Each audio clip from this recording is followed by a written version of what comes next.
gente, ¿cómo estamos? Estamos por acá por las tiendas de Only Wheels, taller de Only Wheels. Vamos a hablar un poquito con Gabriel, vamos a hablar de rines y ruedas.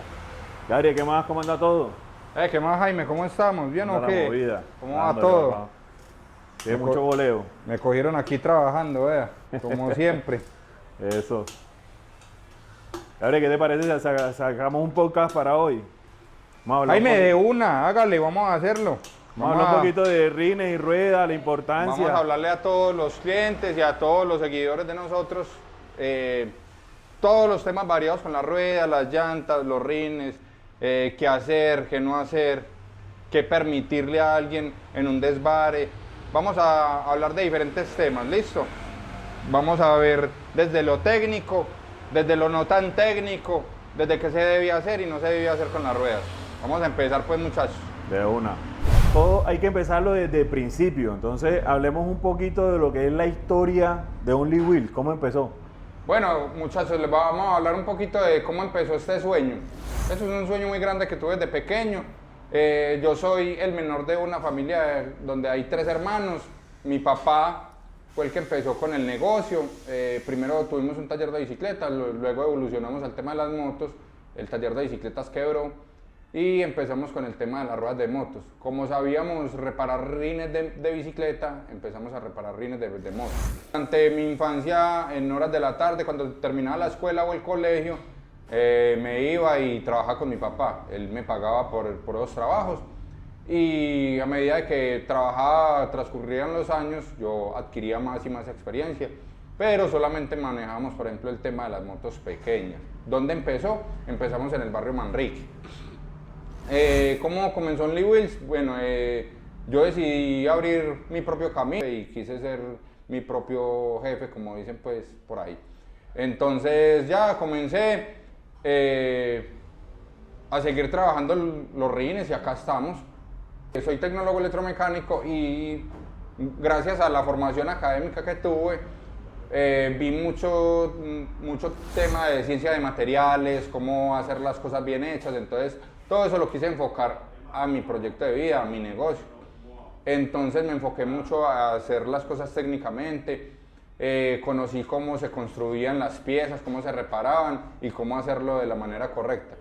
Ya transcurre el tiempo y empieza uno pues a buscar nuevos métodos, nuevas formas de hacer las cosas y siempre buscando mayor calidad, mejor servicio y más perfección en todos los temas que uno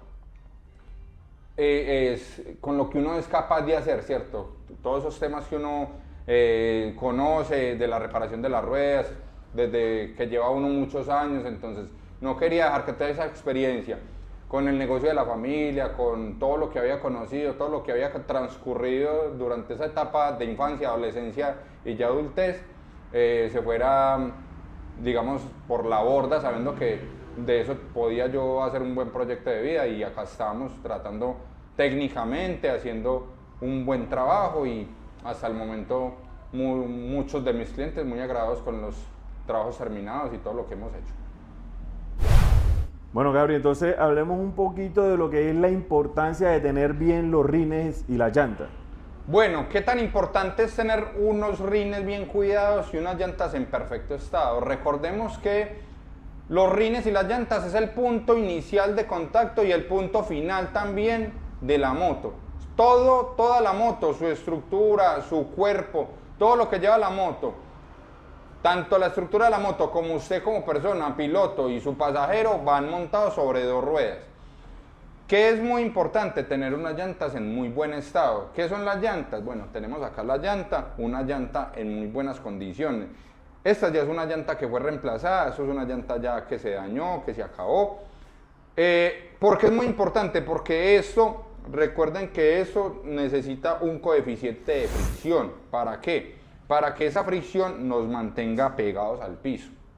Entonces, con una llanta en malas condiciones, que esté muy acabada, muy lisa, cuando llueve o en algún momento en que vamos a frenar, esta llanta se va a deslizar y nos va a tirar al suelo. Entonces, primero, revisar el caucho. Segundo, un rin que esté en buenas condiciones, que sus rodamientos estén ajustados y en buen estado, bien lubricados.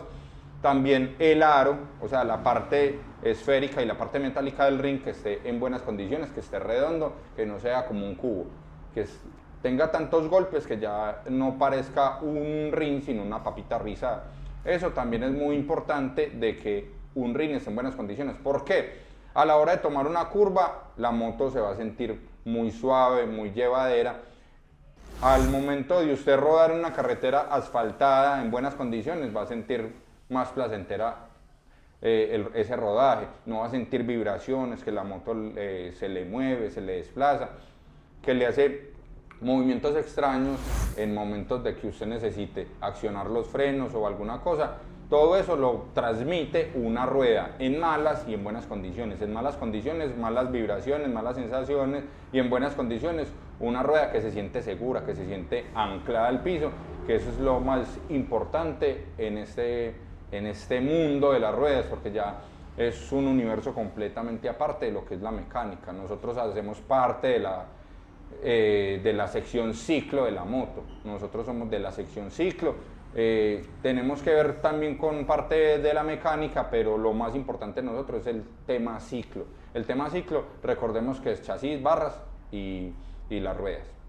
¿Influye el cilindraje de la moto a la hora de balancear o todas las motos Listo, hay que balancearla perfecto, independientemente del cilindraje? Bueno, el balanceo, eso es un tema muy controversial, eso todo el mundo tiene un montón de mitos. Acá vamos a tratar de aclarar lo más que pueda, y cuando ustedes puedan de pronto comunicarse conmigo, con mi empresa, les vamos a dar una muy buena asesoría, porque ya gracias a la experiencia y a la cantidad de ruedas que hemos reparado, balanceado y reconstruido, podemos dar un criterio más asentado de qué es el balanceo.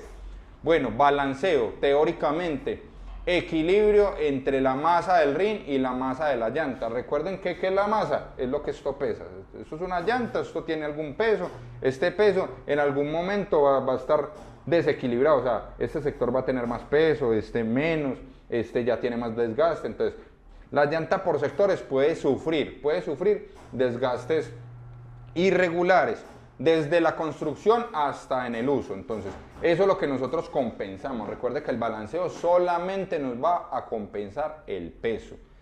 ¿Qué es el peso? Es el gramaje que tiene cada pieza, tanto el rin como la llanta. Esos dos gramajes tienen que estar acoplados, unidos en una sola pieza, para que ella a la hora de rodar nos evite unas vibraciones que genera el rebote por las altas velocidades. Eso es lo que es el balanceo.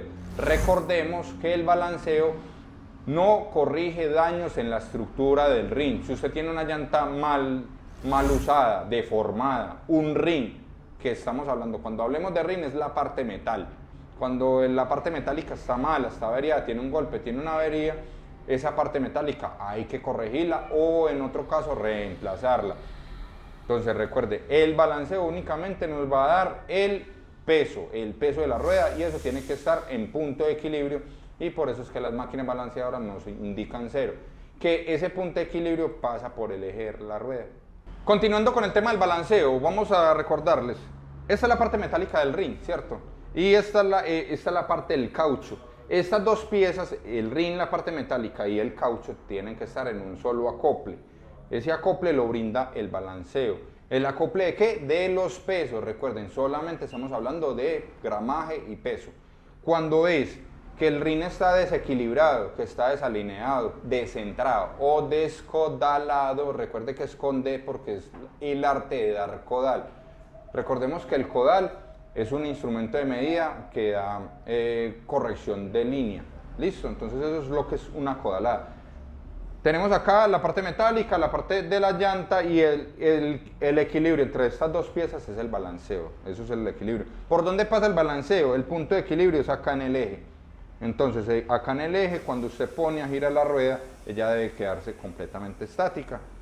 Eso, ¿qué nos indica? Que no tiene avance, la rueda no tiene un desplazamiento por peso, un movimiento pendular, como un péndulo de un reloj. Eso es un movimiento pendular que nos da el arte del saber balancear. ¿Listo? Parches y mechas. ¿Cuándo usar parches? ¿Cuándo usar mechas? ¿Por qué uno y por qué el otro? Bueno, parches y mechas. Otro tema bien controversial entre los gremios moteros. ¿Qué vamos a necesitar? Es desbararnos, ¿cierto? ¿Por qué? Porque acá tenemos una llanta que previamente abrí, acá tenemos todo lo que es la coraza de la llanta, ¿cierto? Entonces, al hacer una perforación, el clavo penetra y nos hace un roto en la llanta. Nosotros tenemos que reparar ese roto. ¿Cómo lo reparamos? Con un parche o una mecha. Dicen, es que la mecha me daña una llanta. No, señor, ya su llanta se dañó. Desde el momento en que un elemento contundente, un clavo, un vidrio, rompe la estructura de la llanta y hace que se filtre el aire por ese roto, ya su llanta está mala. ¿Es de cambiar? No, para eso hay correcciones y reparaciones. ¿Qué pasa? Una mecha mal puesta sí puede averiar mucho la llanta. ¿Por qué? Porque si tenemos una mecha, por ejemplo, de esta dimensión, que es una mecha muy gruesa, nos va a hacer un roto mucho más grande. Digamos, se nos mete una tachuelita pequeña.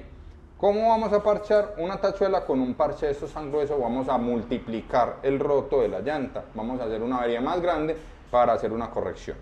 Entonces, ¿mecha en qué momento? Amigos, si usted está varado, está por allá lejos de una carretera, que usted no encuentra un servicio de montallantas, de parche, le toca la mechita. Solo utilizar mechas en llantas de Yomatic. De nada nos sirve usted tener una llanta con un neumático interno e intentar parcharla con una mecha. No es posible, no es viable y eso no les doy esa aclaración porque no falta lo ocurrente, ¿cierto? Entonces, recuerde, una mecha nos va a salvar y nos va a traer desde el lugar recóndito donde estemos y nos va a sacar a la carretera o a la ciudad. ¿Qué se recomienda? Es más engorroso, pero parche. Entonces, tenemos dos tipos de parche. Este que es parche sombrilla y este que es el conocido parche en frío. Si se deja coger. Si se deja coger, pues. Bueno, ese es el parche en frío y este es un parche sombrilla. ¿Sombrilla por qué?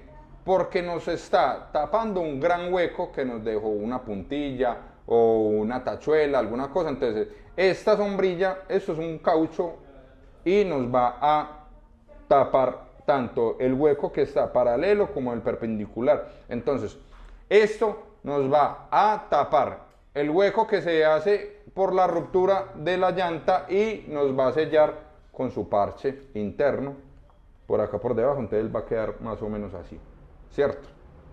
Muy recomendado para cosas muy puntuales, para cuando se nos entierra una varilla, para cuando el roto es ya de una dimensión considerable, entonces usamos el parche sombrilla. Listo. Y este es el parche común que ustedes van a encontrar en casi todos los montallantas que sepan parchar internamente. Eso es un parche en frío. ¿Qué hacemos? Preparamos la estructura interna, se lija, se prepara, se limpia, se le aplica una pega y luego este parche va adherido acá. También tenemos otro, pero ese no se está manejando casi, que es el parche vulcanizado. Entonces, luego de ser parchado, normalmente como se hace en frío. ¿Por qué se llama en frío? Porque la pega se seca y queda ya el parche acá. El otro es vulcanizado, que es con una plancha caliente, se pone el parche normal como parchando en frío y se le pone una plancha a presión y la plancha ya nos calienta, nos derrite el caucho, el que está creado el neumático, o este parche, y ya nos deja sellada la llanta. Es más seguro porque es un parche que no se va a remover tan fácil, pero si el que repara no tiene la técnica correcta, nos derrite la llanta y nos hace un globo la llanta y ya la llanta se daña, se pierde. Entonces, mucho cuidado con esos parches vulcanizados. Entonces, muy recomendado el parche en frío porque después de que quede bien pegado, él va a quedar muy bien sellado. ¿Listo? ¿Todos los rines están hechos del mismo material o todos se pueden arreglar? Bueno, sí, vamos a dividir los rines, vamos a dividir los materiales, ¿cierto? No todos los rines están construidos del mismo material. Unos están construidos con, por ejemplo, este RIN Honda XAB trasero es construido de un aluminio que se llama aluminio forjado o aluminio fortalecido. ¿Qué pasa? Estos rines, recuerden que los materiales tienen dos propiedades, maleabilidad y resistencia. Resistencia mecánica. Cuando tienen mucha resistencia mecánica es que son materiales muy duros y tienen poca maleabilidad. Cuando tienen mucha maleabilidad es que son demasiado blanditos. Entonces la resistencia mecánica es nula. Cualquier cosa los raya, los corta o los dobla. Listo. Entonces este rin puntualmente es muy duro y no tiene reparación porque todas esas tensiones que tiene internamente al ser construido este material no se puede reparar. Porque cuando nosotros empezamos un proceso de soldadura, la soldadura nos debilita el material, esas tensiones accionan y contraen el material y deforman más la pieza. Entonces hay rines a rines y por ejemplo este puntualmente no tiene reparación, es un rin que se rompe, se daña y toca cambiarlo.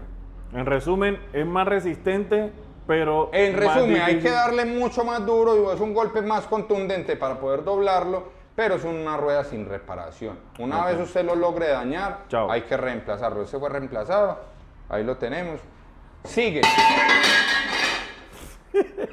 Sigue el rin metálico. Ajá. Sigue el rin metálico. Este rin es un poco más maleable, pero también tiene otro punto en contra. Tiene más forma de reparación, pero con los años se nos va a oxidar y se nos pudre por dentro y se puede romper. Se rompe porque ya la oxidación es tan grave que se rompe el metal, pasa de lado a lado y tiene otra cosa que... Recuerde que todos los golpes, una vez el rin se golpee, si se deforma mucho, si ya daña todos estos centros, esos contornos, ya son rines que no tienen reparación porque necesitamos una rueda, como les dije al principio, en buen estado y que gire derecho, que gire muy estable, muy redonda. Entonces es una rueda que tiene tiempo de vencimiento. ¿Por qué? Porque el sol, el agua, la intemperie va dañando el metal y nos va a romper el metal. Porque tiene un proceso de corrosión o oxidación. Ya seguimos con el otro rin que es aluminio. Con ese tema anterior, con el rin anterior, que los hacen también en aluminio, sí. También se oxidan. Sí, el proceso se llama corrosión química o corrosión del aluminio. Es un proceso que va mostrando como si fueran partículas de sal. Entonces él se corroe y se va desprendiendo por capas. Dura más que el de hierro, sí, pero... dura muchos años más, pero también tiene un proceso de corrosión. Todos los metales tienen proceso de corrosión química. Este es un rin, un aspa, muy famosos ellos, porque la mayoría de motos están llegando ya con aspas. Esta aspa fue un choque, un accidente, una pérdida total, pero acá se lo vamos a mostrar. Esta aspa, recuerden que es un rin sólido. Todo el rin completo está hecho de un solo metal. No es que acá tiene una capa de metal, otra no. Entonces hay dos formas de hacerlo. Una es por aluminio forjado, que es, cogen un bloque de aluminio y lo van prensando hasta que dan la forma del rin. Con unos, pues obviamente son procesos mecánicos de muy alto nivel. Y el otro es este, que es proceso de fundición.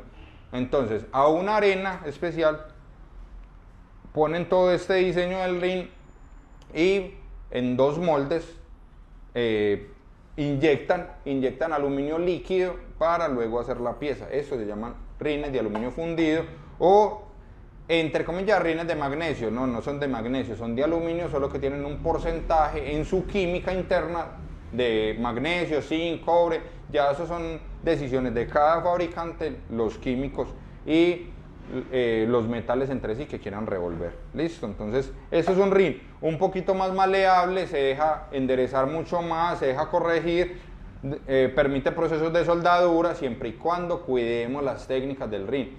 Tipos de pintura. Exacto, ¿sí? Tipos de pintura. Y el anodizado. El anodizado, listo. Bueno, entonces tenemos dos procesos que recuerden que los procesos sobre los metales todos los llamamos recubrimientos. Los recubrimientos hay de todas las calidades. Hay desde el aerosol, por acá tenemos uno, hay desde el aerosol que nosotros aplicamos pues el aerosol y nos queda la pieza por instante con una cobertura, con una capa pues de protección.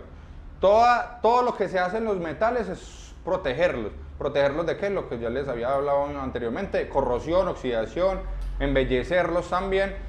Entonces tenemos varias capas. Yo aplico, por ejemplo, yo acá en mi empresa solamente Aplico y recomiendo pintura electrostática o anodizado. Pintura electrostática tiene el mayor por de anclaje y la mayor capa de cobertura.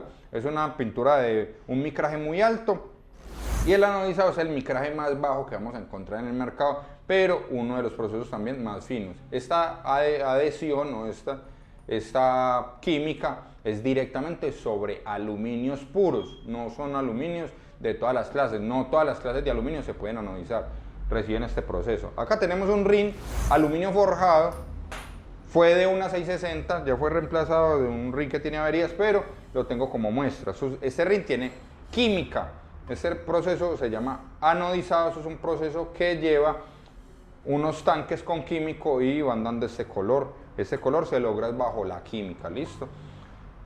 Ya acá tenemos la aplicación de un rin metálico en pintura recubrimiento, pintura en electrostática. ¿Qué tiene esta pintura? Como les dije, tiene una mayor pared de anclaje, tiene una mayor firmeza, mucho más sólido y es un recubrimiento un poquito más difícil de desgastar, pero recuerden, todos los recubrimientos se nos van a dañar. Pintura electrostática, recomendada para ciertos colores, no viene una gama de colores muy amplias acá en el país. No hay empresas que manejen 7.000, 10.000 colores como pasa en la pintura automotriz. Recuerde que la pintura automotriz es lo que nos aplican en las motos, en los tanques, en los plásticos, en todas esas piezas de detalle que se ven bonitas, se ven muchos acabados. Y eso se llama pintura automotriz o pintura catalizada. Vienen varias calidades, ya eso es otro universo, pero ahora vamos a hablar de pintura electrostática y anodizado. ¿Qué hacemos con el anodizado? Recuerde que solo es para piezas metálicas puras, de aluminio, no nos sirve en el hierro, no nos sirve en otra pieza, sino en aluminio. Los acabados son así, vienen también brillantes o mates, son acabados, se llaman translúcidos, porque por debajo parece como que fueran cromados. Y la pintura electrostática son acabados más sólidos, más planos, un poquito más grises, más pobres, más planos, por así decirlo. Vienen colores muy básicos, negro, blanco, rojo, gris, colores muy puntuales, muy básicos, no tienen combinación entre ellos, porque esta pintura, su base es un polvo, entonces se aplica un polvo, luego se lleva a un horno, a unos grados específicos para que la pintura se convierta en un recubrimiento liso y bonito. Listo, entonces vamos a ir al otro tema. ¿Qué se raya? Todas dos pinturas se van a rayar. Recuerden que esto es un proceso, entonces volvemos a la analización, es un proceso químico, no se va a descascarar, pero si usted tiene una abrasión, o sea, le hace con un elemento contundente un rayón, usted lo que está rayando es el aluminio, no propiamente la pintura, sino el aluminio. Lo mismo está pasando con esta. Acá sí se lleva la pintura por encima y bajas al aluminio. Son recubrimientos que todos dos van a rayar. No va usted a ver desprendimiento en cáscaras, porque esto es una parte que ya es a la química del metal, o sea, internamente es como si se le metiera las células del aluminio. Como un tatuaje. Es como un tatuaje. Que la otra es como una capa de pintura. Esto es mejor dicho, eso es un tatuaje temporal y es un tatuaje permanente. Exacto. Entonces eso es así. Bueno, me pregunta Jaime que si le hacemos mantenimiento a los rines. Claro, son piezas que necesitamos estar pendientes de ellas. La primera y principal es calibrar las llantas, tener unas llantas en buen estado y calibrarlas es parte del mantenimiento de un rin. También, si su rin es de radios, hay que estar revisando el ajuste de los radios. ¿Por qué? Los golpes, la vibración, las rutas, más que todo, yo soy muy negativo con las rutas off-road o rutas destapadas, porque son rutas que generan muchas averías en los rines. ¿Por qué? Porque están constantemente sometidas a golpes, eso le llamo yo maltrato de la rueda. Entonces, cuando una rueda está constantemente en golpes, yéndose a baches, a huecos, con piedras, entonces tanto la pintura como la estructura general del rin nos va a quedar en zigzag. Ella va perdiendo la redondez debido a ese uso. ¿Qué recomiendo yo? Estar pendiente de los radios, cuando laven la moto, una revisada apretando los radios con su mano, puede verificar la tensión. ¿Qué no recomiendo? Intervenir los radios. Si usted tiene un rin de radios, no se ponga a darle con una llave, con un destornillador, con un alicate a tensarlos. No se puede, porque eso lleva una medida específica y una tensión específica para cada rin y para que el rin conserve su línea. Recuerde que los radios son lo que nos da el nivel o la línea en el rin. Otra parte del mantenimiento, recordemos que tenemos rines con rodamientos. Entonces, tenemos este rin, entonces acá adentro hay un rodamiento, ese rodamiento también tiene desgaste, hay que reemplazarlo cuando sea necesario o lubricarlo. Entonces, recordemos, entonces, empezando de arriba hacia abajo, una llanta en buen estado, si tiene neumático por dentro, un buen neumático que no tenga muchos parches. Yo recomiendo máximo 3 parches. ¿Por qué máximo 3? Porque en algún momento uno de esos parches va a ceder, va a empezar a filtrar aire o se va a desprender el parche. Luego del parche, un aro en buen estado, tratar de cuidar su moto, una carretera asfaltada, no tragarse mucho hueco, no pasar policía acostados a 120 por hora, etc.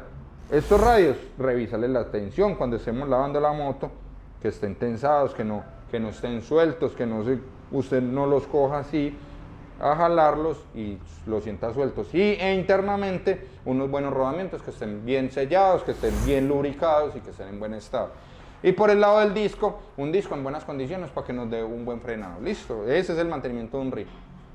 Pregunta con respecto al mantenimiento. ¿Tú le haces mantenimiento?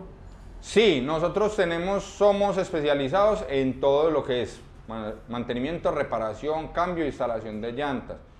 Nosotros nos llamamos Only Wheels, es porque traduce solo ruedas. Solo ruedas es a lo único que nos dedicamos. Nosotros no somos taller mecánico, no trabajamos sino con la reparación de las ruedas. No trabajamos con motores, no trabajamos con otro gremio que no sea rines para moto exclusivamente.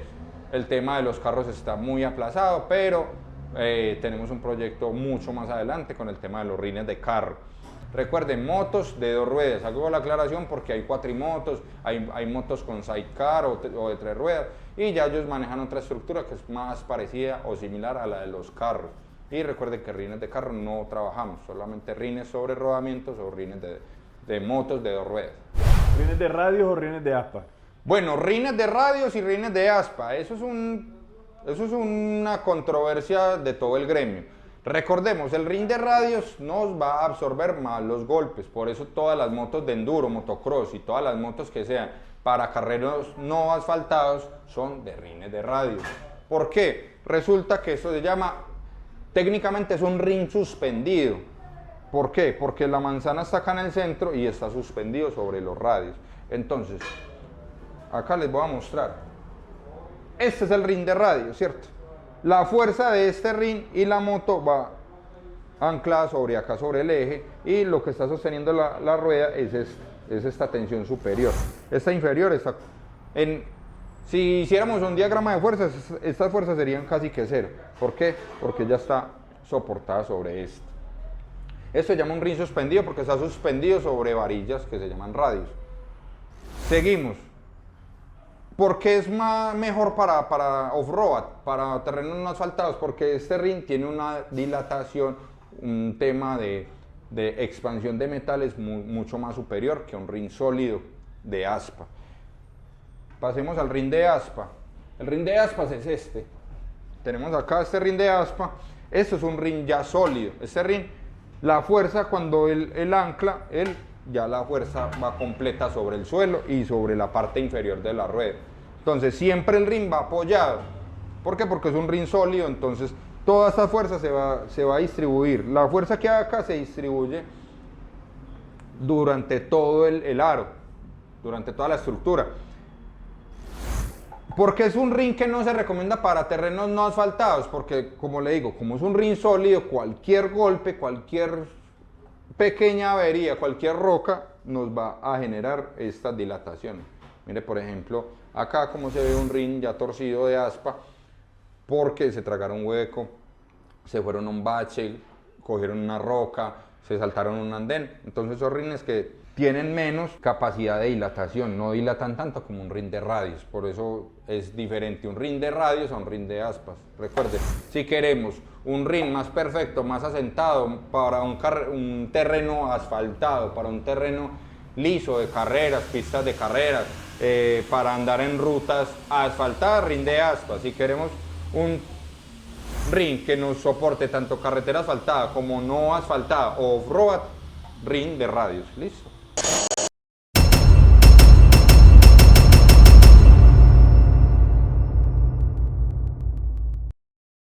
This ain't what you want, bitch, I'm a fucking phenomenon.